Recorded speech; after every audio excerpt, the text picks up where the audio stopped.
Being woke not only means denouncing others' hate speech, but also canceling them. Nikki Haley is woke as hell right now. We do need to make sure on these college campuses that we hold these universities accountable. They get the right to freedom of speech. We want that for our students, but that doesn't mean they get the right to freedom of hate.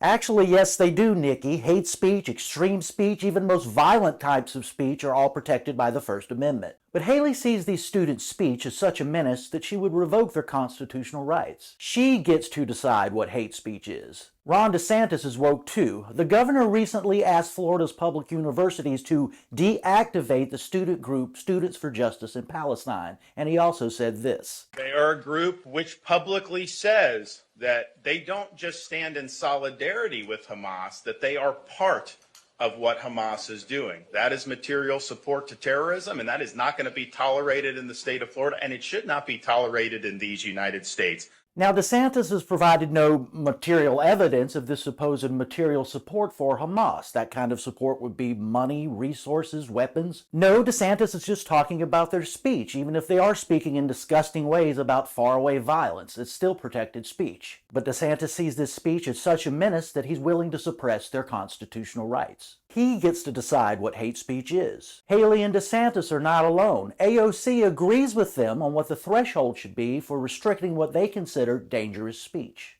I believe that when it comes to broadcast television, like Fox News, these are subject to federal law, federal regulation in terms of what's allowed on air and what isn't. So the government should decide what's broadcast or not broadcast. Interesting.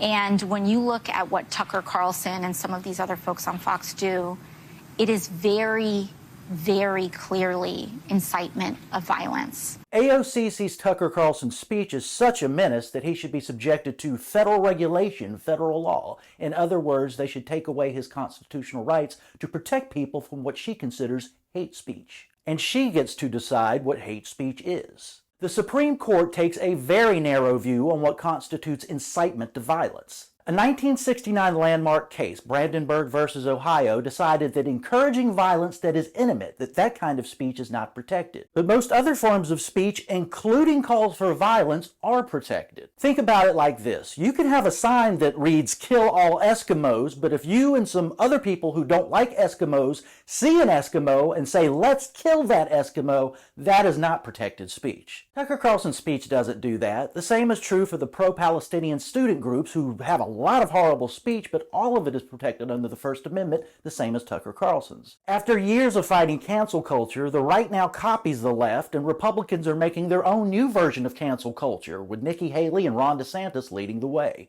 But that doesn't mean they get the right to freedom of hate. That is material support to terrorism. Incitement of violence. Ron DeSantis once said, "Florida is where woke goes to die." This week, he proved Florida is where woke lives.